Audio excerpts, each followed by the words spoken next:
आइए सुनते हैं मुंशी प्रेमचंद की लिखी नशा कहानी के दूसरे भाग का वाचन। सेकंड क्लास तो क्या, मैंने कभी इंटर क्लास में भी सफ़र न किया था। अब की सेकंड क्लास में सफ़र करने का सौभाग्य प्राप्त हुआ। गाड़ी 9 बजे रात को आती थी, पर यात्रा के हर्ष में हम शाम को स्टेशन पर जा पहुँचे। कुछ देर इधर उधर सैर करने के बाद रिफ्रेशमेंट रूम में जाकर हम लोगों ने भोजन किया। मेरी वेशभूषा और रंग ढंग से पार की खानसामों को यह पहचानने में देर न लगी कि मालिक कौन है और पिछलग्गू कौन। लेकिन न जाने क्यों मुझे उनकी गुस्ताखी बुरी लग रही थी। शायद मेरे पिता को जो वेतन मिलता है उससे ज़्यादा इन खानसामों को इनाम इकराम में मिल जाता हो। एक अठन्नी तो चलते समय ईश्वरी ही ने दी, फिर भी मैं उन सबों से उसी तत्परता और विनय की अपेक्षा करता था जिससे वे ईश्वरी की सेवा कर रहे थे। ईश्वरी के हुक्म पर सबके सब दौड़ते हैं, लेकिन मैं कोई चीज़ मांगता हूँ तो उतना उत्साह नहीं दिखाते। मुझे भोजन में कुछ स्वाद न मिला। यह भेद मेरे ध्यान को संपूर्ण रूप से अपनी ओर खींचे हुए था। गाड़ी आई, हम दोनों सवार हुए। खानसामों ने ईश्वरी को सलाम किया, मेरी ओर देखा भी नहीं।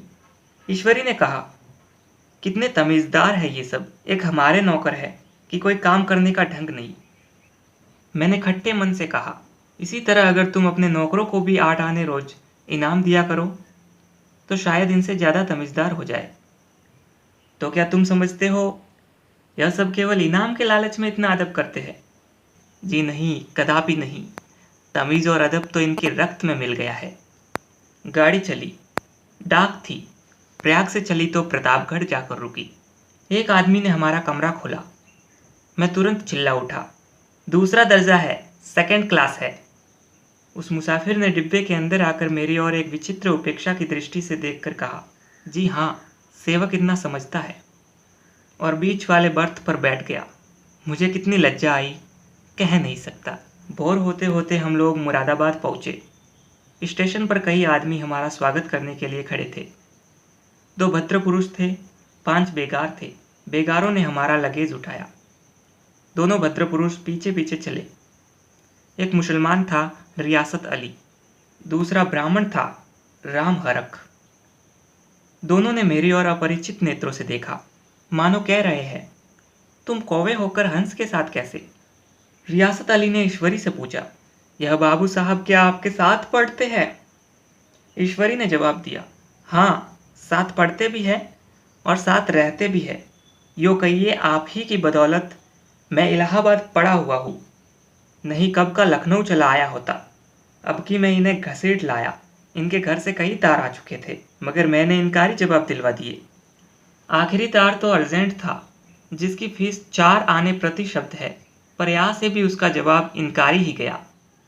दोनों सज्जनों ने मेरी ओर चकित नेत्रों से देखा, आतंकित हो जाने की चेष्टा करते जान पड़े। रियासत अली ने अर्धशंका के स्वर में कहा, लेकिन आप बड़े सादे लिबास में रहते हैं। ईश्वरी ने शंका निवारण की, महात्मा गांधी के भक्त है साहब, खद्दर के सिवा कुछ पहनते ही नहीं। पुराने सारे कपड़े जला डाले। यो कहो कि राजा है, 2.5 लाख सालाना की रियासत है, पर आपकी सूरत देखो तो मालूम होता है अभी अनाथालय से पकड़ कर आए हैं। राम हरख बोले, अमीरों का ऐसा स्वभाव बहुत कम देखने में आता है, कोई भांप ही नहीं सकता। रियासत अली ने समर्थन किया, आपने महाराजा चांगली को देखा होता तो दांतों तले उंगली दबाते। एक गाड़े की मिर्जी और चमरौधे जूते पहने बाजार में घुमा करते थे। सुनते हैं एक बार बेगार में पकड़े गए थे और उन्हीं ने 10 लाख से कॉलेज खोल दिया। मैं मन में कटा जा रहा था, पर न जाने क्या बात थी कि यह सफ़ेद झूठ उस वक्त मुझे हास्यपद में जान पड़ा। उसके प्रत्येक वाक्य के साथ मानो मैं उस कल्पित वैभव के समीपतर आता जाता था। मैं शहसवार नहीं हूँ। हाँ, लड़कपन में कई बार लद्दू घोड़ों पर सवार हुआ हूँ। यहाँ देखो तो 2 कलारास घोड़े हमारे लिए तैयार खड़े थे। मेरी तो जान ही निकल गई। सवार तो हुआ, पर बोंटियाँ काँप रही थी। मैंने चेहरे पर शिकन न पड़ने दिया। घोड़े को ईश्वरी के पीछे डाल दिया। खैरियत यह हुई कि ईश्वरी ने घोड़े को तेज न किया, वरना शायद मैं हाथ पैर तुड़वा कर लौटता। संभव है ईश्वरी ने समझ लिया हो कि यह कितने पानी में है। अभी आप सुन रहे थे मुंशी प्रेमचंद की लिखी नशा कहानी के दूसरे भाग का वाचन। धन्यवाद।